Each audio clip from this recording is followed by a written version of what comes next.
हुकूमत के खिलाफ तहरीक चलाने के लिए अपोजिशन जमातों की APC बुध को हो रही है। मुख्तलिफ ख्याल जमातों को एक सफ़े पर लाना मौलाना फजलुर रहमान के सामने बड़ा चैलेंज है।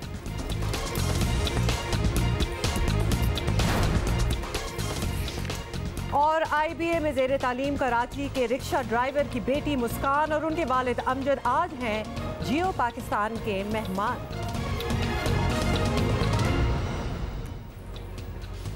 अस्सलाम वालेकुम, गुड मॉर्निंग वंस अगेन। आज की सुबह भी और ज़्यादा अच्छी लग रही है क्योंकि एक रात पहले की जो जीत है ना, उसकी सेलिब्रेशन का मज़ा आज सुबह तक हम महसूस कर सकते हैं। मतलब एक्चुअली रात को जब मैच खत्म हो जाता है उसके बाद 2-4 जगह आप जरा इधर उधर देख लिया, फैमिली को मुबारकबाद दे दी, लेकिन सेलिब्रेशन तो आप लोगों के साथ होती है। So we are always waiting to be here on the show. अच्छा जी, तो स्टार्ट फिर मैच से ही किया जाए ना, और कोई बात होएगी नहीं जब तक बात मैच कर लेते हैं कल की ज़बरदस्त जीत की, जिसका मेरा ये मानना है कि इससे और बहुत अच्छी जीत थी, लेकिन इससे और अच्छी हो सकती थी, इससे और बेहतर रन रेट के साथ जीत सकते थे। विदाउट सेइंग ना अब्दुल्ला, बट हम जीत गए। सोचा था कि ये कहोगे, तो पिछले कुछ मैचेस से नहीं लग रहा था ना कि हम ये वाली खबर अच्छा, कल जो था ना, शुरू से ही जब लड़के ग्राउंड में उतरे थे ना, तो पता लग रहा था कि हाँ आज ये बेखौफ होकर खेलेंगे। Okay, let me just say it seemed like कि अब हमसे कोई एक्सपेक्टेशंस नहीं है, तो अब हम बिल्कुल आज़ाद हो गए हैं, तो लिहाजा बहुत अच्छा खेल रहे हैं। थोड़ी सी इस किस्म की फीलिंग थी क्योंकि दे न्यू कि अब लोग हमसे क्या एक्सपेक्ट करेंगे। बट एनीवे, लेकिन कल जो पूरी दुनिया लॉर्ड्स पहुंची हुई थी, माशाअल्लाह सुभान अल्लाह, जिसको फेसबुक पे देख रहा था वो लॉर्ड्स से चेक इन कर रहा था, अपनी तस्वीर लगा रहा था। क्या अदाकार, क्या former sports personalities, army chief, मतलब everybody was there watching the match except of course आप लोग और हम दोनों जो हैं। अच्छा जी, पाकिस्तान ने जनूबी अफ्रीका को हरा दिया और वर्ल्ड कप में आगे बढ़ने की उम्मीदें जो हैं वो बरकरार हैं। वर्ल्ड कप के अहम मैच में पाकिस्तान ने साउथ अफ्रीका को 49 रन से शिकस्त दे दी। क्रिकेट को भी पता है कि इंडिया वाले मैच का प्रेशर जो है ना, प्लेयर्स तो क्या हम ऑडियंस भी नहीं ले सकती है, तो लिहाजा वो भी नहीं आए। और कल साउथ अफ्रीका के भी थे सपोर्टर्स, लेकिन ओवरवेलमिंगली वैसे तो उनका भी ग्रीन ही था, बहुत ह्यूज नंबर पाकिस्तानी सपोर्टर्स, हाँ, लेकिन हमें नजर आ रहे थे कि वो पाकिस्तानी है। अच्छा जी, टेस्ट क्रिकेट है, अब्दुल रज़ाक एज ऑलवेज हमारे साथ है। अब्दुल रज़ाक, पाकिस्तान ने पिछले मैचेस के, वैसे तो बहुत बहुत मुबारक हो कि ये बड़ी अच्छी है, हमें जीत मिली गई जिसकी हम ज़रूरत थी, लेकिन थोड़ा सा हम कंपेरिजन करना चाहते हैं कि what was different about this match, कि पाकिस्तान के पिछले मैचेस के मुकाबले में यहाँ क्या मुख्तलिफ किया कि जीत मिल गई। देखिए, सबसे पहले तो आपको अपोजिशन देखनी पड़ती है, और बड़ा अच्छा रहा टॉस जीत के पहले बैटिंग की। मैं तो चाह रहा था पहले बॉलिंग करते, तो अब कुछ डिफरेंस नज़र आया साउथ अफ्रीका की टीम में बैटिंग का, बॉलिंग का। पाकिस्तान की बहुत अच्छी टीम लग रही थी और पाकिस्तान ने आउटस्टैंडिंग बॉलिंग की, बैटिंग की, तो जिससे आप साउथ अफ्रीका की टीम लगी नहीं कि जो जैसे पास में साउथ अफ्रीका की टीम होती थी। और ये सब मैं समझता हूँ कि लक की बात होती है, और आपको ये कॉन्फिडेंस जो इंसान को, ये बड़ा ज़बरदस्त रहा पाकिस्तान टीम के लिए। कॉन्फिडेंस बड़ा ज़रूरी था, ये जो मिला है कल के मैच से। हारिस सुहेल के बारे में हम कहना चाहेंगे, ख़ुद तो हम तारीफ़ कर ही चुके हैं, लेकिन आपके भी हम मुंह से सुनना चाहेंगे। What do you think and what do you feel? इतने अरसे उसे बिठा के रखना, अब जब मौका मिला तो उसने अपने आप को प्रूव कर दिया। इनकी पोजीशन जिस नंबर पे आ रहे हैं, ये ठीक लग रहा है आपको?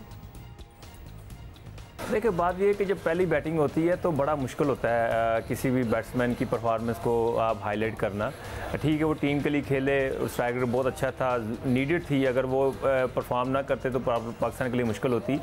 पर ये कि अगर पाकिस्तान की जब चेजिंग में बैटिंग आती है, तो अगर इसी तरह बैटिंग शो करते हैं हारिस, तो फिर वो प्रूव करेंगे कि वाकई वो वनडे के अच्छे प्लेयर हैं। अच्छा अब्दुल रज़ाक, ये भी बताइए कि अगर हम आमिर को बीच में से निकाल दें, तो आमिर के अलावा पाकिस्तान के दीगर जो फास्ट बॉलर्स हैं उनमें अभी भी विकेटें लेने में वो पीछे हैं ज़रा, तो इसकी वजह आप क्या कहेंगे और इसे ठीक कैसे किया जा सकता है? We have a lot of cricket left still.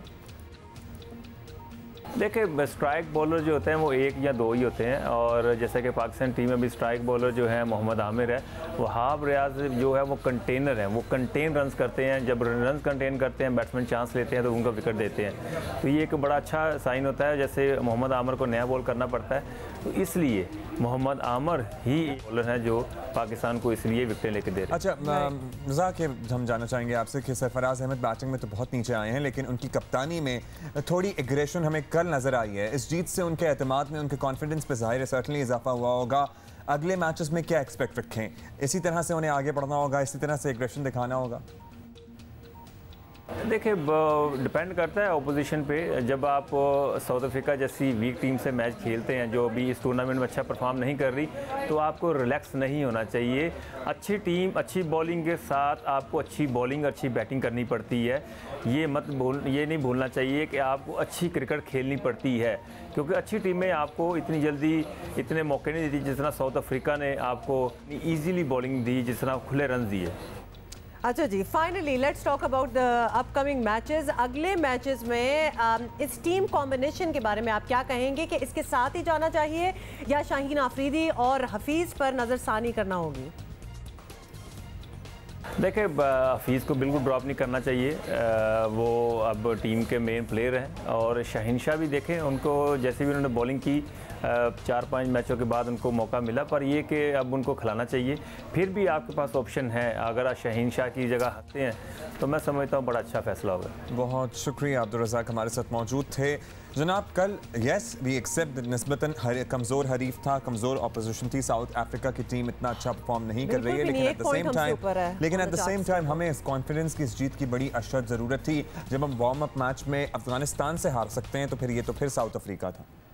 We are unpredictable, we are but ठीक है, तो कमजोर हरीफ को भी हम अपने सामने कमजोर नहीं समझना चाहिए। बात ये है कि एक जीत हमें मिलती है ना, तो हमारी होप्स जो हैं वो वापस आ जाती हैं। The team also knows that very well कि इनका भी, पाकिस्तानियों का टेम्परेमेंट भी ना हमारी हार जीत के साथ चलता है। अच्छा जी, आपको ये भी बताएं related to the cricket match के साउथ अफ्रीका के खिलाफ 49 रन की फतेह पर पाकिस्तान क्रिकेट टीम के साबिक कप्तान और स्विंग के सुल्तान वसीम अकरम कहते हैं कि मजमूई तौर पर जनूबी अफ्रीका के खिलाफ पाकिस्तान टीम के फैसले शानदार थे और फील्डिंग की जो थी वो प्रॉब्लम है। हाँ, प्रॉब्लम वो कहते हैं कि डेफिनेटली है, और वो तो हम सारे आइडेंटिफाई भी कर रहे हैं और इस मसले को हल करना होगा। और जो जीत है वो गलतियां छुपा देती हैं। जब हम फील्डिंग की प्रॉब्लम्स की बात करते हैं तो वसीम अकरम भी यही कह रहे हैं कि जो जीत हमें मिली है इसकी वजह से वो गलतियां जो कल के मैच में बड़ी ग्रेव गलतियां साबित हो सकती थी, अगर हम खुदा न खास्ता मैच ना जीतते, वो छुपा तो दी हैं लेकिन उन पर गौर ज़रूर करना होगा और उनसे सबक सीखना होगा। फैज़ान लाखानी ने उनसे बात की है, देखिए। ओवरऑल आज बड़ा ज़बरदस्त डिसीजन था, पॉजिटिव था। सब ने, क्राउड ने, क्रिटिक्स ने, हर एक ने सराहा है कि टॉस जीत के घास थी, सब कॉन्टिनेंट से तो इतना घास था उस पर और वो लग भी रहा था, बट नीचे से ड्राई थी। सो ये विकेट भी ठीक पड़ी। मुश्किल डिसीजन होता है सीनियर प्लेयर को ड्रॉप करना। वर्ल्ड कप के दौरान शोएब मलिक को उसको ड्रॉप करके हारिस को लाया। हारिस को आई थिंक खुली छुट्टी दी कि अपनी गेम खेल, और उसने अपनी गेम खेल के दिखाया कि स्लॉग नहीं किया, ना उसने धड़े मारे हैं, वो आके प्रॉपर क्रिकेटिंग शॉट्स खेली है। और Babar Azam look good in touch, openers दोनों बड़ा अच्छा खेले। जब टीम जीत जाती है तो फिर कम्बिनेशन ठीक ही लगता है। सपोज अगर हारते तो कहते हैं नहीं ठीक critics, but I reckon this looked very with 5 bowlers this looks good. 14 catch drop किए हैं पूरे वर्ल्ड कप में, ठीक है, वी वन द गेम। आपकी गलतियाँ छुप जाती हैं बट आप गलतियों से सीखते भी हो और गलतियाँ दोहराते नहीं है। कैचिंग की प्रैक्टिस तो करते होंगे और अंडर प्रेशर, ये ग्राउंड थोड़ी बड़ी है तो थोड़ा सा प्रॉब्लम इन्हें हुआ है, बट थोड़ा तो नहीं कहूँगा, काफ़ी प्रॉब्लम हुआ है, but that's a big problem we are having as per the catches concern. 14 catches we drop so far in this world cup. Wasim की हमेशा जो एडवाइस होती है, खासतौर पे क्योंकि कल परसों हमने भी उनको लास्ट देखा था कि मैं थक गया हूँ टीम को एडवाइस दे दे के, ये उनका कहना था, तो अब उनके लिए भी कितनी रिलीफ होगी actually as one of the commentators of these matches also, कि शुक्र है हमारी टीम भी जरा ऊपर आई है। इनकी एडवाइस पर भी अमल हो रहा है। अभी एज वी स्पीक आपको बता दें कि लाहौर में जो सुबह का आगाज हुआ है ना, वो हल्की बारिश और कहीं तेज बारिश से हुआ। Why did you have to say that? आपको पता है कि फिर मुझे इन बातों पे ना बड़ा एक अफसोस होना स्टार्ट हो जाता है हमारे लिए। आपको पता है कि ये लेकिन I am really happy for all the Lahori viewers who are watching us right now. आप जबरदस्त नाश्ता करें, हमें देखें, हमारे साथ रहें और हमारी तरफ से भी आप बारिश एंजॉय करिए। I am not happy for me, I am not happy for us. आपको पता है कि जुम्मे की रात को कोई 4.5 मिनट के लिए तेज बारिश हुई यहाँ कराची के कुछ एरियाज में, और ऐसा लग रहा था जैसे जल थल एक हो जाएगा, लेकिन हुआ नहीं। ओहो, ऐसा बरसा कि हमने तो मतलब कि बल्ले बल्ले ही हो गया। इधर सारा वीडियोस बन रही है, तस्वीरें, और मैं 5 मिनट भी नहीं कहूंगी, 4.5 मिनट से 1 सेकंड ऊपर। अभी मैंने तो कैमरा खोला ही था कि बारिश रुक गई, तो ये भी होता है। एनी हाउ वो लेकिन मच नीडेड बारिश थी, जिस तरह हमारी मच नीडेड जीत थी ना। अभी हम आगे बढ़ेंगे, उसके बाद थोड़ा सा बेहतर हुआ है रात के औकात में मौसम। जनाब मेहनत की अजमत की बात करेंगे। मेहनत में अजमत की मिसाल हम सब ने सुनी है, लेकिन प्रैक्टिकल एग्जाम्पल्स जो है ना ज़रा हमें कम कम देखने को मिलती हैं। हम आपको आज एक ऐसे रिक्शा ड्राइवर की बेटियों से मिलवा रहे हैं जो तालीम के मैदान में हर गुजरते दिन के साथ आगे बढ़ती चली जा रही हैं। क्या कहानी है ये सुनिए इस घराने की। कोरंगी की तंग गलियों से होता हुआ ये रास्ता एक ऐसे मकान तक पहुंचता है जो इल्म की रोशनी से खूब जगमगा रहा है। रिक्शा ड्राइवर अमजद अली की 6 बेटियों ने फलाही स्कूल से तालीम हासिल की है और स्कॉलरशिप पर 3 बेटियां मेडिकल, बिजनेस और कंप्यूटर में डिग्री हासिल कर रही हैं। हम लोग बचपन में यही सोचते थे कि बस एक ने बिजनेस करना है, एक ने मेडिकल करना है, एक ने इंजीनियरिंग करनी है, एक आर्मी में जाएगा। हमने मतलब बाबा ऐसा कहते थे ऐसा होना चाहिए कि जहाँ कहीं भी मैं जाऊँ ना तो वहाँ कोई ना कोई मेरी बच्ची मौजूद हो। मतलब वो हमने हर जगह हर फील्ड में एक ना एक बच्चे को अपनी लगाना। बाबा ने हमेशा यही बोला कि नहीं बेटा, तुम लोग मेरे बेटे हो, तुम लोग अपने भाई हो, तुम्हें खुद अपनी प्रोटेक्शन करनी है, हमारी करनी है, अपनी छोटी बहनों की करनी है। स्कूल में स्टार सिस्टर्स के नाम से पहचाने जाने वाली बहनों के वालिदैन ने वसाइल की बेहद कमी के बावजूद बच्चियों की तालीम में कोई कसर नहीं छोड़ी। अपने बच्चों को पढ़ाने के लिए मैंने अपने घर के अखराजात जो हैं वो कम किए और सिर्फ इसलिए कम किए कि इनकी तालीम पूरी हो सके। मैं ये चाहता हूँ कि मेरे बच्चे माशाल्लाह जैसे अपने मुल्क का पूरी दुनिया में नाम रोशन करें और एक ऐसे मकाम पे हों कि दुनिया कहे कि हाँ ये अमजद भाई की बेटी है। कोरंगी की ये स्टार सिस्टर्स हर मैदान में न सिर्फ अपने वालिदैन का बल्कि मुल्क का नाम भी रोशन करना चाहती हैं। कहते हैं बेहतरीन कौमें बेहतरीन माएँ ही बना सकती हैं। ये तालीम ही है जो न सिर्फ जहनों के बंद दरीचों को खोलती है बल्कि इसी तालीम ने इन स्टार सिस्टर्स को भी खुद एतमादी दी है। कैमरामैन तलहा खान के साथ सनोविया चौधरी, जियो न्यूज़, कराची। अमजद साहब की कहानी तो आपने देखी। वैसे ही हमारा माशरा और पर्टिकुलरली अभी तक हमें ये बातें सुनने को मिलती हैं कि उस बाप के साथ एक्चुअली इजहार हमदर्दी किया जाता है जिसकी 5, 4 या 6 बेटियां होती हैं। Let's be honest about this. Sorry लेकिन ये आइडिया जो है ना, ये 6 बेटियां, ये कॉन्सेप्ट सिर्फ पाकिस्तान में मैंने सुना है कि सुनते अगला भी परेशान हो जाता है। बेशक जिसकी बेटियां हो वो परेशान कोई टेंशन ना हो, लेकिन दुनिया एकदम से ये कहती है कि हाँ अब आगे क्या होगा। खैर बहुत ही अच्छी फैमिलीज भी हैं, बड़ी अच्छी तरह डील क्या कर रही हैं। मतलब कि माशाल्लाह बच्चे जब ज़्यादा हों तो मैनेज तो करना ही पड़ता है, बेशक लड़के हों या लड़कियां हों। तो जिस लड़की का हम जिक्र कर रहे थे, मुस्कान, वो हमें ज्वाइन कर चुकी है। Muskan Amjad sitting right next to us. Muskan, बहुत बहुत बाय द वे शुक्रिया आपका इधर आने का और दिस इज़ कमेंडेबल। आपकी हमने पहले खबर जब सोशल मीडिया पे देखी, ये वही बात होगी कि कोई सोचता नहीं है, हालांकि मेहनत और अपॉर्चुनिटीज़ सारों के लिए इक्वली होती हैं और आपने वो बड़ी अच्छी तरह देख लिया। खुद कितना अपना मेहनत थी और अब्बू की इंकरेजमेंट कितनी थी? मेरी जितनी भी मेहनत थी उस पर मोटिवेशन सारी, जो पैशन मुझे मिला हुआ था वो बाबा की तरफ से मिला था। बिकॉज़ पहले तो ये था कि मैं जब मेरा एडमिशन हुआ था IBA में, तब मैं पहले नहीं इतना डिस्कस करती थी कि मेरे बाबा क्या करते हैं क्या नहीं करते। फिर एक सेमेस्टर बाद आई रियलाइज़ कि मुझे फ़ख्र होना चाहिए कि मेरे बाबा ये करते हैं, रिक्शा चलाते हैं, फिर भी उन्होंने हम लोगों को इतना आगे भेजा और अच्छी तालीम दी। बेशक। तो मैं अपना सारा ये क्रेडिट मामा और पापा को ही देती हूँ कि मतलब उन्होंने मुझे मोटिवेटेड रखा। और फिर कुछ इंस्टीट्यूट इस तरह के थे जिन्होंने हमें स्कॉलरशिप्स प्रोवाइड की। एग्जैक्टली यही मैं आपसे मुस्कान जानना चाहता था कि एक मुतवसत जो आमदनी वाला शख्स होता है उसके लिए ही बच्चों को, और माशाल्लाह जब ज़्यादा बहन भाई हों तो पढ़ाना तकरीबन नामुमकिन हो जाता है। और IBA में भी अगर आप पढ़ती हैं तो फीसेस बहुत ज़्यादा हैं।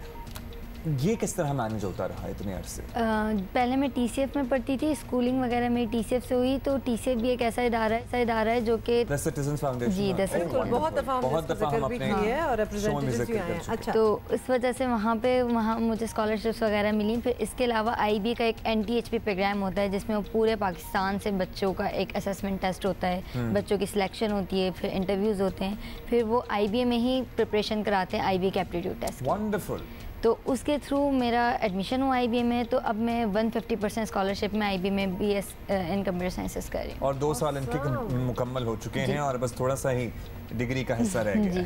अच्छा, दिस इज सो कमेंडेबल कि ऑनेस्टली आप थोड़ी देर के लिए आप स्पीचलेस हो जाते हैं। IBA से पहले नेचुरली वहाँ तक पहुँचना, पीछे से आपकी बहुत ही ज़बरदस्त किस्म की परफॉर्मेंस की ज़रूरत रहती है कि आप स्कूल में, अपने कॉलेज में ज़बरदस्त हो और फिर अच्छी यूनिवर्सिटी में आप होगा। तो ये पढ़ाई का रुझान ऑब्वियसली मामा बाबा का तो आप ये कहना है, लेकिन एक बच्चे के अंदर खुद भी होता है। तो वो एहसास कहाँ से आया?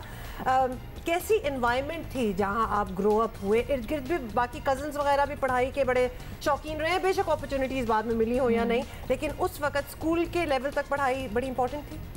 जिस इलाके से मैं हूँ उधर मतलब पढ़ाई का रुझान है, मतलब इतना ख़ास नहीं है लड़कियों का बहुत ज़्यादा आगे जाने वाला। मतलब आपने मैट्रिक कर लिया, इंटर कर लिया, दैट्स उसके बाद शादी हो गई, उसके बाद मेरे अपने तैबू वगैरह बाबा को इस तरह सपोर्ट नहीं करते थे, क्यों इतना लड़कियों को पढ़ा रहे हो और वापस से उन्होंने अपने घर ही चले जाना है, सारा पैसा तुम्हारा ज़ाया हो जाना है, इस तरह। लेकिन घर में मतलब मेरी जो अपनी फैमिली, मामा पापा और हम सब बहन भाई हैं, उनमें हमारी मतलब मैं कहूँगी परवरिश इस तरह से हुई है। मामा ने हमेशा से हमारे जहन में रखा है कि तालीम वाहिद वो चीज़ है जिससे आपको मुकाम मिल सकता है जो आपका असल मुकाम है। बेशक बेशक। तो आप जो है ना मुस्कान, आप बड़ी मैच्योर साउंड कर रही हैं, you are very young girl, लेकिन आपने ज़ाहिर ज़िंदगी में बहुत कुछ देख लिया है ऑलरेडी, तो उसकी वजह से वो जो तजर्बा है आपकी आवाज़ और आपकी बातों में भी नज़र आ रहा है। आप कुछ अगर पीछे मुड़ के देखें तो अब तो माशाल्लाह इंशाल्लाह आपकी होपफुली ज़बरदस्त तरीके से डिग्री मुकम्मल हो जाए, लेकिन आपको कुछ याद आता है मुश्किल वक्त एक रिक्शा ड्राइवर की कितनी इनकम हो सकती है इस मुल्क में माशाल्लाह, और जब ज़्यादा घर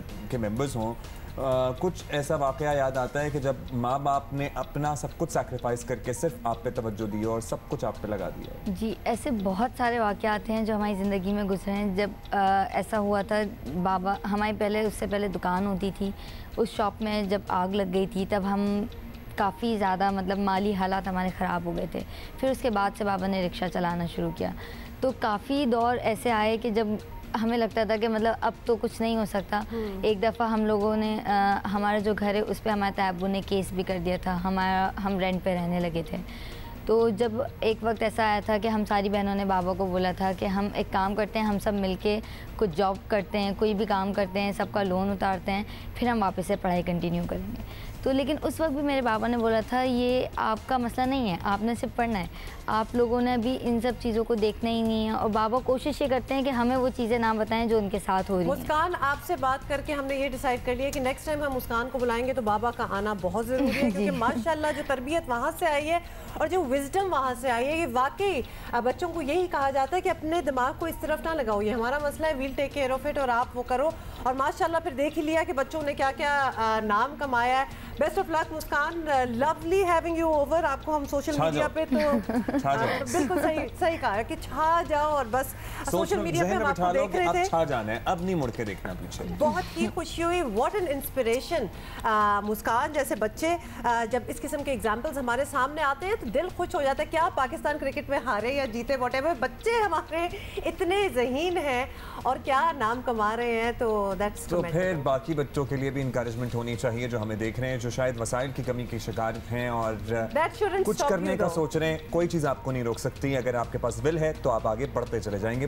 आप अंदाजा लगाएं कि हम किन बातों पे लड़ना शुरू है। मतलब है कि हम जो अवाम है वो किन बातों पे लड़ रहे हैं कि तुम्हारा बिजली का बिल कम आया है तो क्यों कम आया है, और मेरा अगर ज्यादा आया है तो क्यों ज्यादा आया है। तो इस कॉन्वर्सेशन का इख्तिताम इस बात पे हुआ कि कोई नहीं, अल्लाह करे अगली दफा ज्यादा है।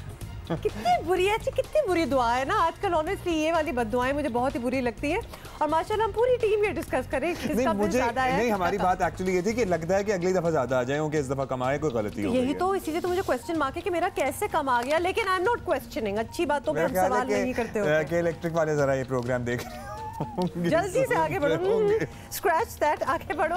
अच्छा जी, जल्दी से आपको बताएं कि एमनेस्टी स्कीम से फ़ायदा उठाने का इससे बेहतर वक्त कोई नहीं मुल्क के लिए। अब कुछ ना किया तो कब करेंगे? जियो न्यूज़ इस बारे में आज खुसूसी नशरियात पेश करेगा। इसका नाम पता है क्या है आपको? जिसका नाम है पाकिस्तान के लिए कर डालो। Very nice, very apt also. अच्छा जी, तो लिहाजा इस ट्रांसमिशन में हर तबका फ़िक्र के लोग तमाम सवालात का जवाब जो है वो हासिल कर सकते हैं। वज़ीर आज़म एक से ज़ायद बार कह चुके हैं कि कौम टैक्स एमनेस्टी स्कीम से फ़ायदा उठाए और छुपा हुआ पैसा जो है वो सामने लाए। So just listen to him once more. आपके लिए एक स्कीम लेके आए हैं अपने असासों को डिक्लेयर करने की। ये सबसे आसान स्कीम है, ये है 30 जून तक। मैं आप सबसे आज अपील कर रहा हूँ कि हम ये जो असासा डिक्लेयर करने की स्कीम लेके आए हैं इसमें आप सब शिरकत करें। टैक्स की चोरी ख़त्म करने के लिए मुझे अब आपकी ज़रूरत है। अगर गवर्नमेंट और पब्लिक मिलेगी नहीं साथ, हम इन कर्ज़ों की दलदल से नहीं निकल सकते। स्कीम के तहत पाकिस्तान के अंदर और बाहर तमाम असासे ज़ाहिर करना होंगे। रियल स्टेट के अलावा तमाम असासों को 4% की शरह देकर स्कीम में शामिल किया जा सकता है। मुल्क या बैरून मुल्क मौजूद नक़द असासे ज़ाहिर करने पर शर्त यह है कि उन्हें किसी बैंक अकाउंट में रखा जाए। रियल स्टेट के मामले में इसकी कीमत FPR मुकर्रर करदा कीमत से 1.5% ज़ायद होगी ताकि वो मार्केट की कीमत के करीब आ सके।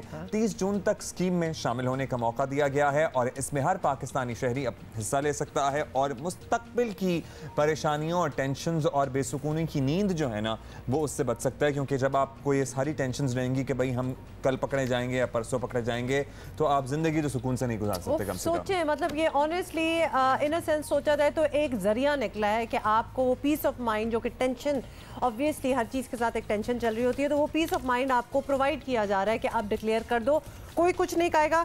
इन केस आप बच निकलने का कोई चांस नहीं है ना। ऑनेस्टली मैं तो कहती हूँ कि अगर आप अपने टैक्स वगैरह भी लेजीनेस की वजह से आपने नहीं फाइल करवाया हुआ, वो सब कुछ भी अब इन प्रॉपर ऑर्डर अपने पेपर वर्क जो है वो सब कुछ सही कर लें, क्योंकि अब बचने का कोई चांस भी नहीं है।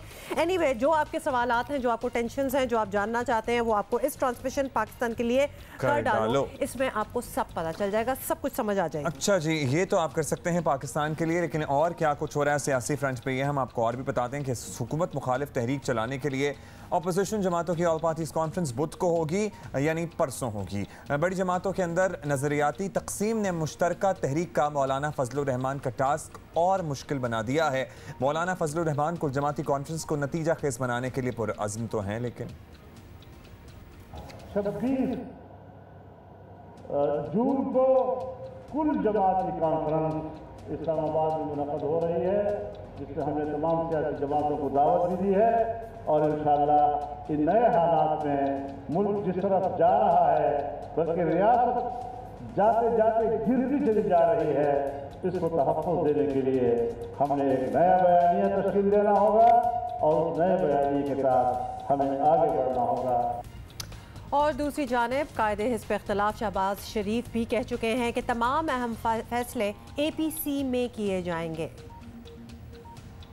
ऑल पार्टीज कॉन्फ्रेंस बुलाई जाएगी और वहाँ पर ये सारे जो इश्यूज़ हैं उस APC में ज़ेर बहस आएंगे और फिर इज्तिमाई बसीरत के साथ और मशावरत के साथ उस APC में फैसले होंगे। जरदारी ने भी वाज़ेह किया है कि मुत्तहिदा अपोजिशन जो फैसला करेगी पीपल्स पार्टी इसके साथ चलेगी। APC डिसाइड करेगी कि गिराना है, एजुकेशन करनी है। कमीशन बनाया गया, हुसैन असगर को उसका सरबराह बनाया गया, जो डिप्टी चेयरमैन नैब है। वो सब APC डिसाइड करेगी, उसको एक्सेप्ट करना है, रिजेक्ट करना है, क्या करना है वो APC। और आपको ये भी बता दें कि शहबाज शरीफ और आसिफ जरदारी की यकीन दहानियों तो ऑब्वियस से ठीक हैं, लेकिन मगर मरियम नवाज और बिलावल भुट्टो की जानिब से इस बारे में कोई ठोस राय सामने नहीं आई है। जाहिर है दोनों जमातों में इन दिनों रहनुमाओं की बात को नज़रअंदाज नहीं किया जा सकता। अब ज़रा समझने की कोशिश करेंगे कि what you can expect from the APC, जो कि परसों होगी। एंकर पर्सन होस्ट नया पाकिस्तान शहजाद इकबाल हमारे साथ हैं। शहजाद, बिलावल और मरियम नवाज हुकूमत मुखालिफ मुहिम चलाने के लिए तैयार नजर आ रहे हैं, लेकिन जरदारी साहब और शहबाज शरीफ के लहजे कुछ और बता रहे हैं। तो ऐसे में मौलाना फजलुर रहमान की APC नतीजा खेज साबित होना मुमकिन लग रहा है आपको? जी, मुश्किल लगता है। मौलाना फजलुर रहमान साहब तो पहले दिन से कोशिश कर रहे हैं, इलेक्शन के बाद से उनकी कोशिश थी कि हुकूमत बन ही ना सके, लेकिन फिर उनको समझाया गया कि नहीं, पार्लियामेंट में जाना ज़रूरी है। लेकिन ये आपकी बात दुरुस्त है, मरियम नवाज और बिलावल साहब की एक अलग अप्रोच है, ज़्यादा एग्रेसिव पोजीशन लेते हैं। जैसे कि हमने देखा 2 रोज़ पहले मरियम नवाज साहब ने प्रेस कि कोई चार्टर ऑफ इकोनॉमी नहीं हो सकता, ये जो कमीशन बनाया जा रहा है इंक्वायरी कमीशन, इसके सामने पेश होने की ऑपोजिशन को ज़रूरत नहीं है, तो उनकी पोजीशन बड़ी वाज़ेह है। लेकिन जरदारी साहब का ट्रैक रिकॉर्ड हमें पता है, वो मुफाहमत के चैंपियन है, वो कोशिश करेंगे कि मामला कहीं ना कहीं सुलझ जाए। इसी तरह शहबाज शरीफ साहब का भी मौक़िफ़ जो है PMLN में उलट होता है नवाज शरीफ साहब से। वो ये नहीं कहते कि वोट को इज्जत दो, उस मुहिम में भी उन्होंने कोई आगे बढ़ के साथ नहीं दिया, तो वो भी चाहेंगे कि मामला किसी न किसी तरह तय पा जाएं।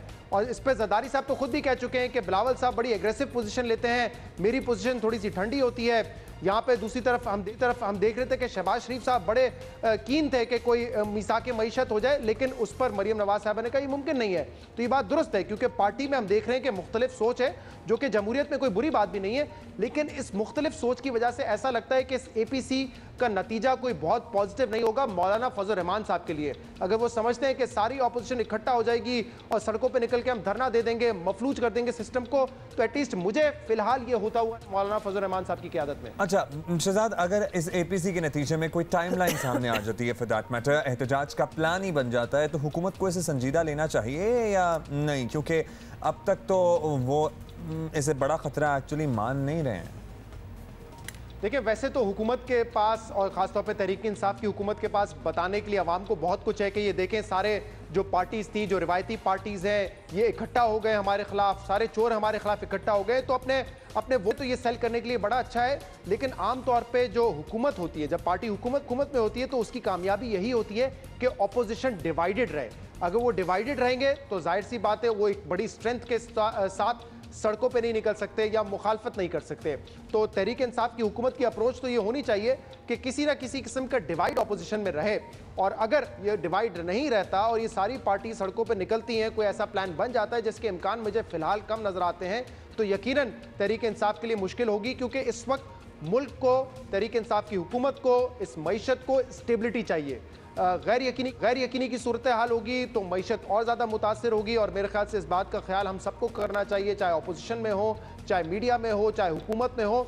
तो तहरीक इंसाफ के लिए मुश्किलात होंगी, और तहरीक इंसाफ से ज़्यादा मेरे ख्याल से मईशत और मुल्क के लिए ज़्यादा नुकसानदेह। हम आपसे जानना चाहते हैं लास्टली कि मुस्लिम लीग नून के अंदर से कुछ अरसे पहले आवाज़ उठी थी कि हुकूमत इन हाउस तब्दीली ले आए, इमरान खान की जगह किसी और को वज़ीर आज़म बना दिया जाए तो गुजारा हो सकता है। क्या आप समझते हैं इस नुक्ते पर अपोजिशन का इकट्ठा होना ज़्यादा पॉसिबल है, या हुकूमत के खात्मे को ही इनका टारगेट समझा जाए? देखिए, मेरे ख्याल से अगर APC होती है और उसमें कोई टारगेट सेट किया जाता है तो वो यही हो सकता है कि हम एहतजाज करेंगे और शायद आगे जाके ये कोशिश भी हो कि हुकूमत को गिराया जाए। ये तो मुमकिन नहीं नज़र आता। अगर ये ख्वाहिश हो भी अपोजिशन की कि कोई इन हाउस चेंज हो जाए, यानी कि इमरान खान की जगह शाह महमूद कुरैशी या कोई XYZ को वज़ीर आज़म बना दिया जाए तो हमें काबिल कबूल है। मुझे ये होता हुआ नहीं नज़र आ रहा। तहरीक इंसाफ के लीडर है इमरान खान साहब, और मेरे ख्याल से तहरीक इंसाफ में फ़िलहाल किसी की जरूरत नहीं होगी, और ये होता हुआ मुझे तो नहीं नज़र आ रहा। अपोजिशन की ख्वाहिश हो सकती है, लेकिन ये मुमकिन नहीं है कि इमरान खान के अलावा कोई और इन हाउस वज़ीर आज़म बन जाए। राइट, बहुत बहुत शुक्रिया। इनका पर्सन शहजाद इकबाल हमसे बात कर रहे थे। APC की डिसीजन हुई है कि परसों APC होगी, तो लिहाजा जो वहाँ बातें होंगी, लेट अस मूव ऑन। अच्छा जी, अगर आप ये समझ रहे हैं कि 23 तारीख तक लक्स स्टाइल अवार्ड्स की वोटिंग का सिलसिला खत्म हो गया, तो हम आपको एक खुशखबरी देना चाहते हैं कि अब वोटिंग लाइंस में एक्सटेंशन कर दी गई है। वोटिंग लाइंस में एक्सटेंशन का क्या मतलब नहीं, है? मतलब है कि वोटिंग करने की तारीख में एक्सटेंशन कर दी गई है, यानी डेज जो है ना वो ज़्यादा, अभी कोई डेडलाइन नहीं है, अभी आप कर सकते हैं। तो एक दफ़ा फिर आपको बताएं कि 18th लक्स स्टाइल अवार्ड्स में 9 कैटेगरीज ऐसी हैं जो कि व्यूअर्स चॉइस अवार्ड्स आप समझ लें हो रही हैं, तो लिहाजा इसमें आप अपनी वोटिंग कर सकते हैं, आप कॉल कर सकते हैं। वेबसाइट पे सबसे पहले तो जा सकते हैं, कॉल शॉल छोड़ दें, luxstyle.pk ये वेबसाइट है, इस पे जाएं, लॉग इन करें, व्यूअर्स चॉइस लिखा हुआ है, उस पे आप वोट करें जहां आप वोट करना चाहते हैं। हमारे पास बहुत से मेहमान आए थे, 9 कैटेगरीज हैं, आपको पता है, फिल्म, टीवी, फैशन से रिलेटेड, जिसमें आप वोटिंग करके अपने फेवरेट स्टार्स को जितवा सकते हैं। बहुत से मेहमान आ चुके हैं हमारे पास, उनको जितवाना है तो आपकी मर्जी है, उनके अलावा किसी और को जितवाना है तो भी आपकी मर्जी है, टोटल आपकी मर्जी है। So many deserving people in our industry. Anyway, ये हमने आपको याद दिलाना था। और आपको जरा सियासी कशमकश की जो सूरत हाल है ना, पर्टिकुलरली मुस्लिम लीग नून की सियासत में, उनकी सफ़ों में, उसके अहवाल बताना चाहते हैं। मरियम नवाज ने मुस्लिम लीग नून के मोहतात और गोलमोल सियासत के खिलाफ बगावत कर दी है। मुफाहमत की पॉलिसी को खुदा हाफिज ही समझा जाए, नवाज शरीफ भी मरियम के हामी हुए तो पार्टी की समत क्या होगी ये तय है। गुज़श्ता दिनों बजट पर तकरीर करते हुए शहबाज शरीफ ने PTI हुकूमत के साथ मीसाके मईशत की बात की थी। रिमाइंडर के तौर पर आपको सुनवाना चाहते हैं। PTI के साथ चार्टर ऑफ इकॉनमी हम करें ताकि मुल्क आगे चले। मेरी इस हकीर लेकिन दिल की अथाह गहराइयों से एक सिंसियर ऑफर को, इंतहाई सिंसियर ऑफर को हकारत से इन्होंने धुतकार दिया। इस पे तो अब अपनी बात हो सकती है चार्टर ऑफ इकॉनमी पे। It's never too late. लेकिन हफ्ते के रोज न्यूज़ कॉन्फ्रेंस करते हुए मरियम नवाज ने मिसाके मईशत को मजाके मईशत करार दे दिया। ज़रा सुन लें। मिसाके मईशत जो है वो मजाके मईशत है मेरा ख़्याल है, और जिस शख्स ने मईशत का बेड़ा गर्क किया, जिस शख्स ने पाकिस्तान को की मईशत को तबाह और बर्बाद किया, जो जाली तरीके से इक़्तिदार में आया, वोट चोरी करके इक़्तिदार में आया, जो चोर दरवाजे से इक़्तिदार में आया, आप उसके साथ किसी किस्म का ना कोई बातचीत करनी चाहिए, ना किसी किस्म का कोई मिसाक करना चाहिए। मरीम नवाज ने वाज़े तौर पर इकरार किया कि उनकी और चचा की राय मुख्तलिफ है। जब इस इख्तिलाफ पर बहस ज़्यादा बढ़ी तो गुज़श्ता रोज़ मरीम नवाज को वजाहत जारी करना पड़ी। इस वजाहत के बावजूद ये सवाल तो मौजूद रहेगा कि पार्टी में चलेगी किसकी। अगर नवाज शरीफ ने अपनी साहबजादी के सर पर हाथ रख दिया तो उनके छोटे भाई की मुफाहमत वाली सियासत का होगा क्या। देखा यही गया है कि नून लीग में मरीम नवाज के दो टोक अंदाज़ सियासत को ज़्यादा पजीराई मिलती है। अच्छा, सवाल तो बड़े उठ गए हैं ऑलरेडी, और यही हमने कुछ क्लैरिफिकेशन, कुछ क्लैरिटी चाहते हैं। रहनुमा मुस्लिम लीग नून मलिक अहमद खान हमें ज्वाइन कर चुके हैं। मलिक साहब, सबसे पहले तो यही ज़रा क्लियर कर दें कि मरीम नवाज ने कुछ वजाहत तो की है अपने बयान की, लेकिन इसके बावजूद ये तो साफ जाहिर है कि मियाँ शहबाज शरीफ और मरीम नवाज का तर्ज सियासत जो है बिल्कुल मुख्तलिफ है, और इसमें कोई ऐसी बुरी बात भी नहीं है। लेकिन पार्टी क्या चाहती है, क्या पार्टी की क्या डायरेक्शन है?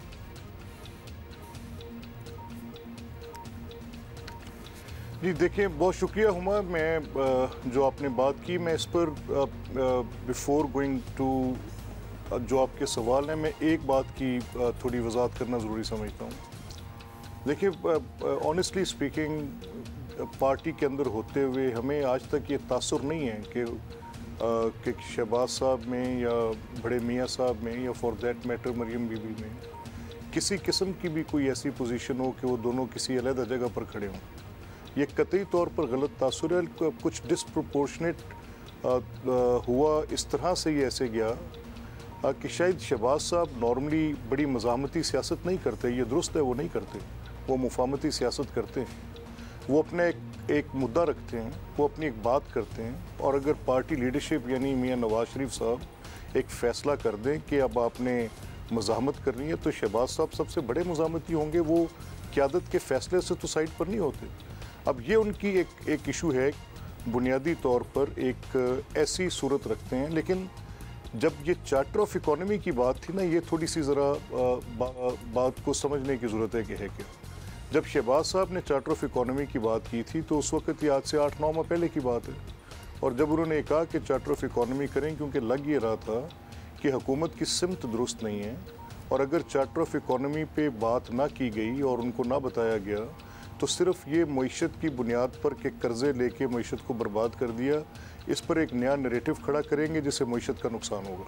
तो इन बुनियादों पर यह कहा गया कि इन्वेस्टमेंट शाये वे कर जाएगी, आपके फॉरेन इन्वेस्टर शाये वे कर जाएंगे, कुछ ऐसी चीज़ कीजिए। लग ये रहा था कि शायद हुकूमत के पास बाकायदा या तो सलाहियत नहीं है या वो समझना चाह नहीं रहे, तो उनके साथ डायलॉग में इंगेज हुआ जाए। लेकिन जिस तरीके से गवर्नमेंट ने इस ऑफ़र को ठुकराया, तो मरीम बीबी ने जो कहा वो ठीक कहा। अब कल देखें कि मौलाना फजलुर रहमान ने क्या कहा। उन्होंने भी ये कहा कि मईशत पर एक रोड मैप हमें वाज़े करना पड़ेगा। कल रज़ा रुबानी साहब ने क्या कहा, उन्होंने भी कहा कि हमें मईशत पर एक रोड मैप सामने रखना पड़ेगा। आसिफ अली जरदारी साहब ने क्या कहा, उन्होंने भी यही कहा कि मईशत पर बात की जाए, इस शोर से बाहर निकला जाए। अब जो मरीम बीबी का कंसर्न है वो बड़ा लेजिटिमेट है, बड़ा जेन्युइन है, और जो शहबाज साहब का कंसर्न है वो again it is very genuine and legitimate concern. अच्छा, तो इस सारी सूरत हाल में नुकसान लेजिटिमेट है। मलिक साहब के जो फॉलोअर्स हैं, जो मुस्लिम लीग नून के वोटर्स और सपोर्टर्स हैं, वो किसकी तरफ देखें? उनको कन्फ्यूजन आपको नहीं लगता है? क्योंकि आप कह रहे हैं कि कोई आपको ऐसा मुख्तलिफ अंदाज़े सियासत या फिर डिफरेंस कोई नज़र नहीं आया, लेकिन अंदाज़े सियासत तो वाज़े तौर पर दोनों का बड़ा क्लियरली मुख्तलिफ है। जो वोटर सपोर्टर है वो मरीम बीबी की लीडरशिप में आगे बढ़ेगा या फिर मियाँ शहबाज शरीफ की लीडरशिप में आगे बढ़ेगा? ये ज़रा कन्फ्यूजन है, ये आप क्लियर कर सकते हैं? नहीं, देखें, ये तो आप पहले इस बात को तय करें ना कि लीडरशिप सिर्फ एक है, लीडरशिप मियाँ नवाज शरीफ की है। मरीम नवाज भी उनकी उतनी ही कारकुन हैं बहसीयत नाइब सदर जमात के, और शहबाज साहब भी उनके उतने ही पार्टी के कारकुन हैं बहसीयत सदर मुस्लिम लीग नून के। तो ये तो तय हुआ कि कायद सिर्फ मियाँ नवाज शरीफ हैं। अगर मैं भी डायरेक्शन के लिए देखता हूँ तो उन्हीं की तरफ देखता हूँ। कोई भी पार्टी का वर्कर देखेगा तो मियाँ साहब की तरफ देखेगा, जो फैसला वो करेंगे। हाँ, मैं अपनी राय रखता हूँ, थिंकिंग हेड्स हैं, पार्टी है, डेमोक्रेटिक पार्टी है, और हमारे पास अगर कोई एक बात कहने को होती है तो वो ओपन एंड लाउड बात करते हैं। आपको नहीं लगता मलिक साहब कि मियां नवाज शरीफ की राय से ज्यादा अलाइंड, मरियम नवाज की राय मियां नवाज शरीफ की राय से ज्यादा अलाइन करती है बनिस्बत शहबाज शरीफ साहब की राय? नहीं देखें, ये मामला कि शहबाज साहब ने आज तक उनकी आप 35-40 साल की सियासत को देख लें, वो किसी एक लम्हे के लिए भी उनके पाए लग्जिश नहीं है किसी एक जगह पर कि जो कायद की पार्टी के रहनुमा की पोजीशन है उससे वो किसी जगह पर डिफरेंट खड़े हुए हैं। अगर कल को ये तय पाता है कि अब मिसाक नहीं होना तो नहीं होगा, और वो फैसला मियाँ नवाज शरीफ साहब ही करेंगे। और ये मिसाक बेसिकली देखें अब्दुल्ला, जिस चीज़ के ऊपर बात की जा रही होती है ना उसका कंटेंट समझने की ज़रूरत होती है। उनकी बजट स्पीच में मियाँ शहबाज शरीफ साहब जिक्र इस बात का कर रहे थे कि जब मैंने कहा तो पाए हकारत से ठुकराया गया, तो एब्रप्टली स्पीकर साहब ने कहा कि इस पर मैं बात कर सकता हूँ, तो he said it is never too late. अब इस तरह की सूरत हाल में हम आज भी दयानतदारी से हम ये समझते हैं कि कुछ ऐसी फॉल्ट लाइंस जो गवर्नमेंट, अब देखें ना, ये भी जो कर्जा कमीशन बनाने जा रहे हैं, क्या ये कोई सुप्रा कॉन्स्टिट्यूशनल बॉडी बनाने जा रहे हैं? क्या ये कोई ऐसी बॉडी बनाने जा रहे हैं जो कि सारी लॉफुल अथॉरिटीज़ को इरोड कर देगी? क्या इस कर्जा कमीशन का ये इख्तियार होगा कि वो जितनी प्रीवियस गवर्नमेंट्स हैं, प्राइम मिनिस्टर्स और फाइनेंस मिनिस्टर्स, उन सब को लाकर कटहरे में खड़ा कर देगी? क्या ये फाइनेंशियल रूल्स से वाकिफ़ नहीं है? क्या ये डिसबर्समेंट रूल्स के साथ वाकिफ़ नहीं है? क्या इनको ये नहीं पता कि मुल्क की गवर्नमेंट चलती कैसे है? क्या एक गवर्नमेंट की फंक्शनैलिटी को आप इस अंदाज में लाकर करेंगे तो कैसे? मतलब हमें ये फ़िक्र है कि हुकूमत पे किसी जगह पर समझने की सलाहियत से कासिर हैं ये।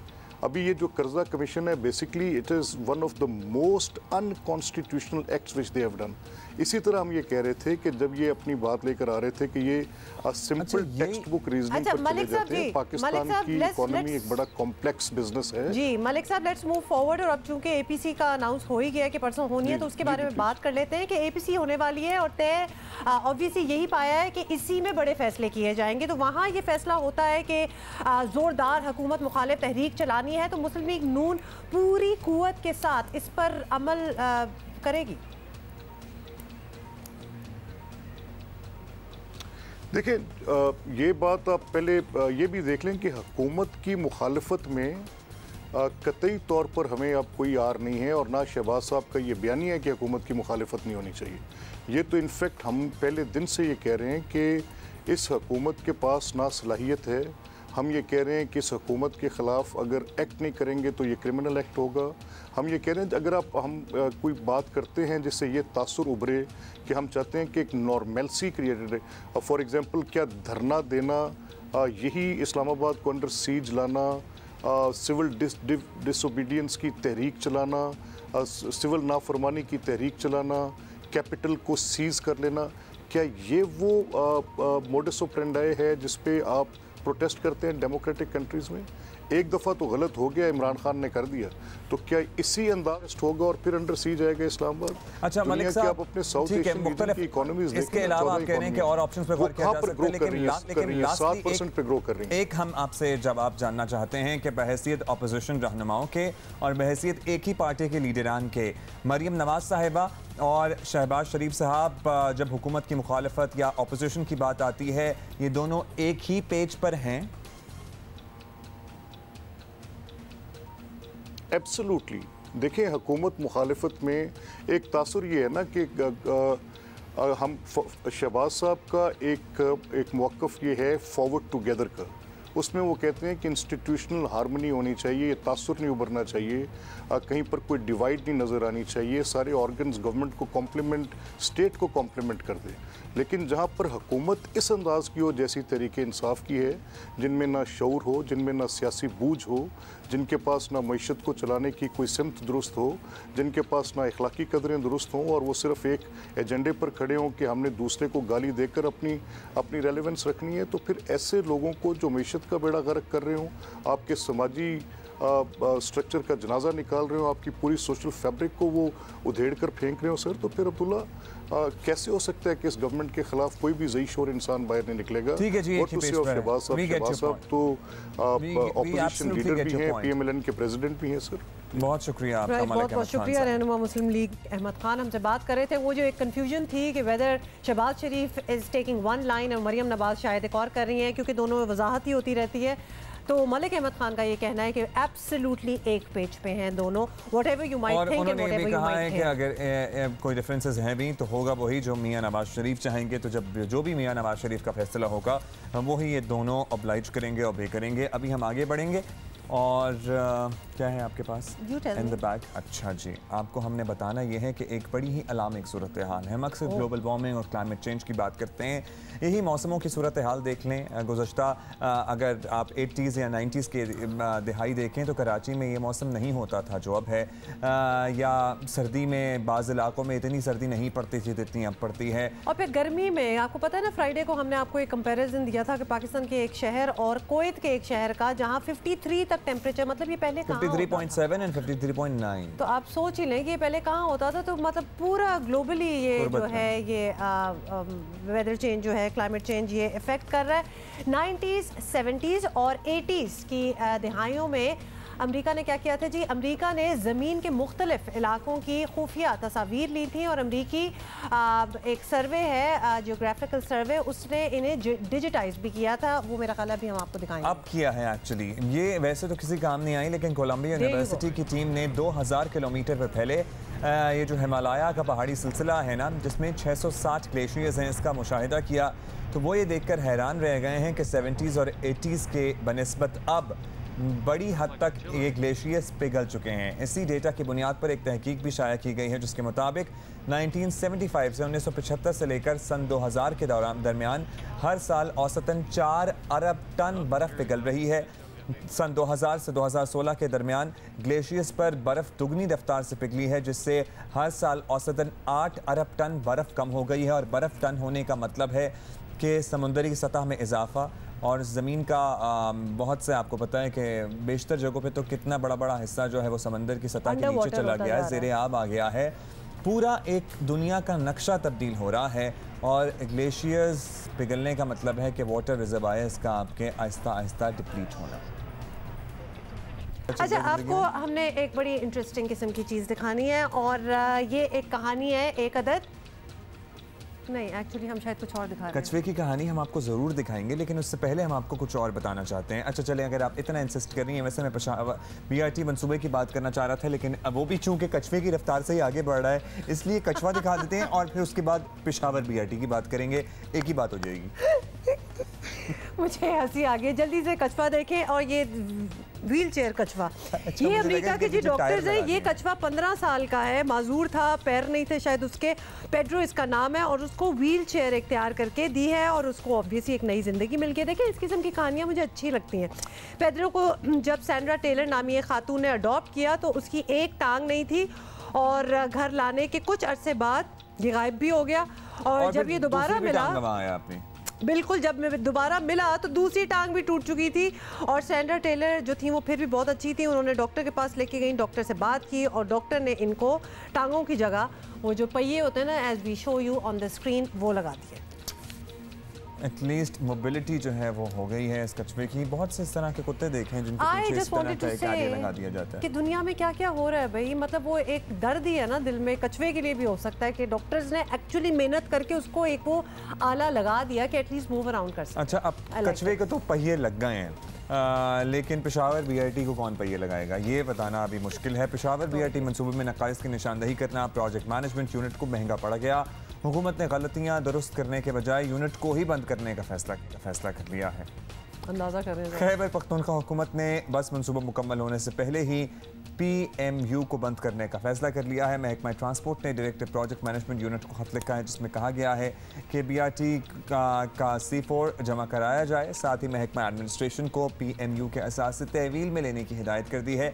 PC1 के मुताबिक हुकूमत प्रोजेक्ट मैनेजमेंट यूनिट को ख़त्म करने का हक नहीं रखती। और आपको ये भी बता दें कि प्रोजेक्ट मैनेजमेंट यूनिट ने बसों में ख़वातीन के गिरने या फिसलने का खदशा जाहिर किया था और ख़त में कहा गया था कि किसी बस में टिकट वेंडिंग मशीन नहीं है और बसों की जो है फिनिशिंग भी ठीक नहीं है और दरवाज़ों पर लगी लाइनें भी मयारी नहीं है। मतलब बेसिकली उन्होंने सारी वो जो क्वालिटी चेक्स होते हैं वो बताया कि भाई क्या क्या होना चाहिए, जो कि नहीं है, फॉर इट, जो कि नहीं है चीज़ें। तो ये निशानदेही कर रहे थे और ख़त में ये निशानदेही भी की गई कि माजूर अफराद को बसों में सवार करने के लिए जो ऑटोमेटिक के बजाय मैनुअल तरीक़ेकार से यूज़ होगा। आपको पता है ना, दुनिया में वो बसें होती हैं जो कि नीचे हो जाती हैं for wheel chairs and all, तो ये सारा मैनुअल सिलसिला होगा मुसाफिरों के सहारे के लिए कि जो हैंडल हैं उनकी भी क्वालिटी पे तहफ़्फ़ुज़ात का इज़हार किया गया है। खैबर पख्तूनख्वा के सूबाई वज़ीर सुल्तान में मोहम्मद मौजूद है टेलीफोन लाइन पे। बहुत शुक्रिया सुल्तान साहब, अपने वक्त दिया। फरमाइएगा ये कि पेशावर का जो ये BRT मनसूबा है अब एक ख्वाब ही लिटरली बनता हमें नज़र आ रहा है, क्योंकि हुकूमत की तवज्जो BRT को मुकम्मल करने पर नहीं है, इसकी गलती में निशानदही करने वालों को सज़ा देने पर अब ज़्यादा लग रही है। क्यों है सर ऐसा? नहीं जी, बिल्कुल ये ख्वाब नहीं है, ये हकीकत है। और अगर आप पेशावर आएंगे और देखेंगे तो ये हकीकत बन गया है। इसमें सिर्फ अभी इंटेलिजेंस ट्रांसपोर्टेशन सिस्टम जो है ITS सिस्टम वो लगना बाकी है। इसके अलावा स्टेशंस पे जो काम कंप्लीट होना है थोड़ा बहुत, और बस डेपोज जो हैं वो चमकनी में, डबगरी में और हयाताबाद में बनने हैं। तो इंशाल्लाह ज़्यादातर काम जो है वो मुकम्मल हो चुका है और बाकी जो है ये आप अगर पेशावर आएंगे तो रोड भी बन गए हैं, ट्रैफिक का जो मसला था वो भी हल हो गया है और अभी देर यही है कि बस चलना शुरू हो जाए।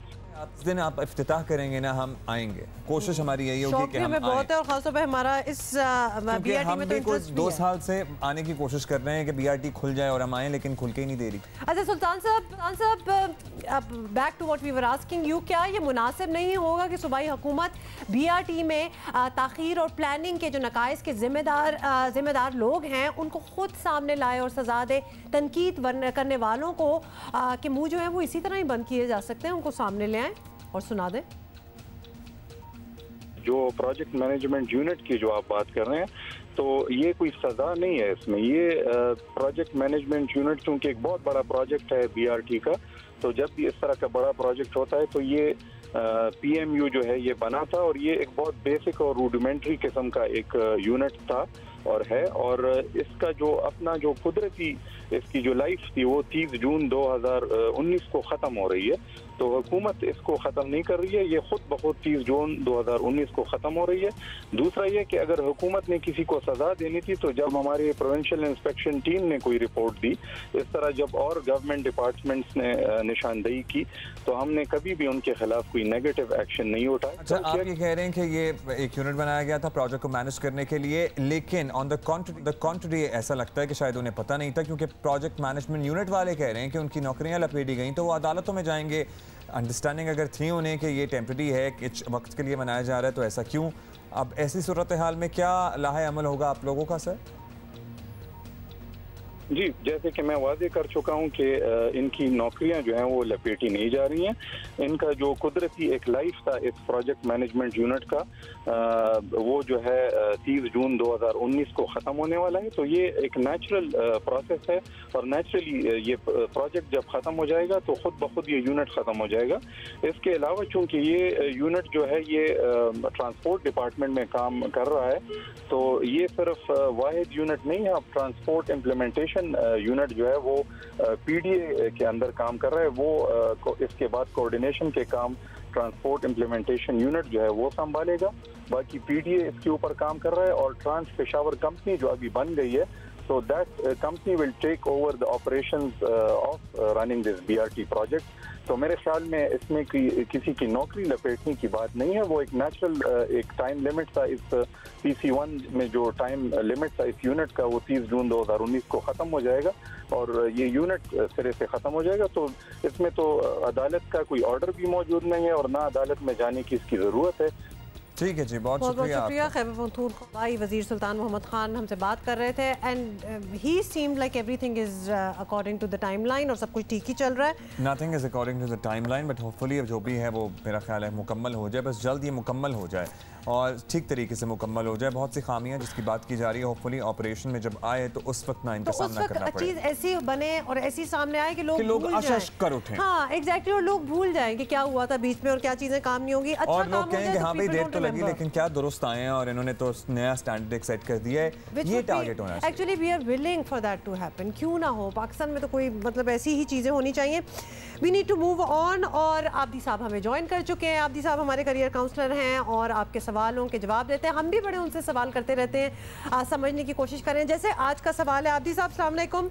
आब्दी साहब, सिंध के तालीमी बजट का ऐलान करते हुए वज़ीर आला सिंध ने 1500 अर्ली चाइल्ड एजुकेशन या ECE जिसको कहा जाता है वो क्लासेस तश्कील देने का ऐलान किया है। तो आपके ख्याल में जो लिटरेसी रेट है उसमें इजाफे के लिए ये कितना अहम फैसला है? अभी जो 1500 क्लासेस का उन्होंने कहा है ठीक है, एक तरह से बजट भी उन्होंने 170 मिलियन से बढ़ा के मेरा ख्याल 178 कर दिया है मिलियन, तो वो भी एक जो है एक मुस्बत है। लेकिन उसके साथ साथ देखिए आपको ये देखना पड़ेगा कि सिंध के अंदर तकरीबन 14% जो है वो प्राइमरी एजुकेशन का इनरोलमेंट है 100% एजुकेशन सेक्टर के अंदर 14% तकरीबन, और तकरीबन 7 लाख के लगभग या उससे ज़्यादा जो बच्चे हैं वो कच्ची क्लास में, जिसे हम प्राइमरी या कच्ची कहते हैं, वो पढ़ते हैं। तो अगर कोई वाज़ा इम्प्रूवमेंट लाया जाता है तो ये एक बड़ी अच्छी अपॉर्चुनिटी है सिंध गवर्नमेंट के पास कि आप अपना जो लर्निंग आउटकम है आ सकते हैं, अपनी रिटेंशन भी बढ़ा सकते हैं।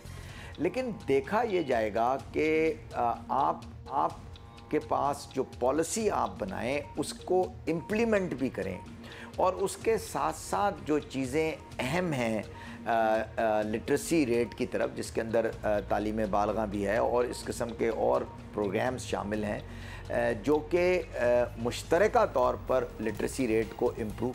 बहुत शुक्रिया आपका आब्दी साहब। लिटरेसी रेट के लिए जो भी हुकूमत की काविशें हैं वो तो लगता है कि पता नहीं कब कामयाब होंगी। जो भी फलाही इदारे हैं बस उन्हीं की बेसिस पे और अपनी मेहनत के तहत ये स्टूडेंट्स पढ़ रहे हैं। मुस्कान हमारे पास मौजूद थी और मुस्कान एक वाहिद नहीं है अपने घर में जो कि IBA तक पहुंची हैं और बैचलर्स कर रही हैं।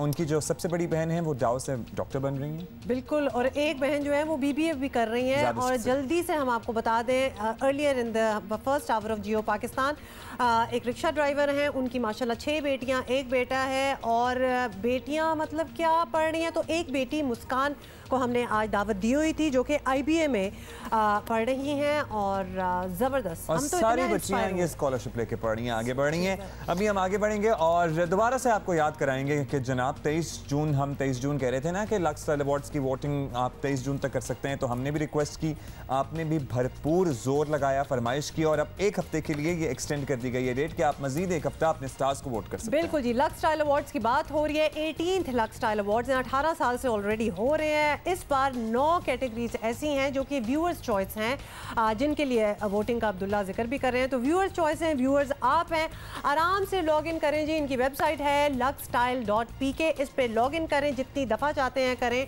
और अपने फेवरेट स्टार्स को आप वोट करेंगे। 9 कैटेगरीज जो हैं वो आपके लिए बनाई गई हैं ताकि आप लोग डिसाइड करें, जिसमें फिल्म, टीवी, फैशन, म्यूजिक सभी कैटेगरीज शामिल हैं। आप अपने पसंदीदा सितारों को वोट करें, उन्हें जितवा दें, उनके बाद में आपका शिकवा करने का कोई जवाब होना नहीं चाहिए। या हम ज़रा इंटरेस्टिंग मैचेस की बात कर ही रहे हैं तो आपसे ये जानना चाहेंगे कि वर्ल्ड कप के पहले मैचेस तो खासे वन साइडेड लग रहे थे, लेकिन अब हम देख रहे हैं कि बड़े सनसनीखेज मुकाबले हो रहे हैं। श्रीलंका को देख लें, अफगानिस्तान, वेस्ट इंडीज़ की टीमें भी बड़ी टीमों को टफ टाइम दे रही हैं। क्या वजह है? क्या बड़ी टीमों ने टूर्नामेंट को आसान लेना शुरू कर दिया या इन लोगों ने पिकअप किया है अपना गेम? नहीं, ऐसा नहीं है। बात दरअसल ये है कि जब टीमें वर्ल्ड कप खेलने के लिए आई थी तो थोड़ा सा कंडीशन से हम आहंग नहीं थी, पिचेस उनके लिए थोड़ा सा मुश्किल सूरत हाल का सबब बन रही थी। कुछ बैटिंग पैराडाइज पिचेस पर लंबे स्कोर हुए और छोटी टीमें जो थी वो बिल्कुल बड़े स्कोर के बोझ तले दबती हुई दिखाई दी। जहाँ तक आप बात कर रहे हैं साउथहैम्पटन में, जहाँ भारत ने 224 रन स्कोर किए, जवाब में अफगानिस्तान की टीम जो है वो हदफ के ताक़ुब में नाकाम रही। तो ये बड़ी टीम का एक मुकाबला था जहाँ पर बड़ी टीम ने छोटी टीम को आसाब शिकन मुकाबले में शिकस्त दी। फिर दूसरी तरफ अगर आप बात करते हैं ओल्ड ट्रैफर्ड मैनचेस्टर की, जहाँ पर न्यूजीलैंड और वेस्ट इंडीज़ का बड़ा अच्छा मैच हुआ, नेल बाइटिंग फिनिश हुई, जहाँ पर 291 रन के जवाब में से 5 रन से वेस्ट इंडीज़ को नाकामी का सामना करना पड़ा।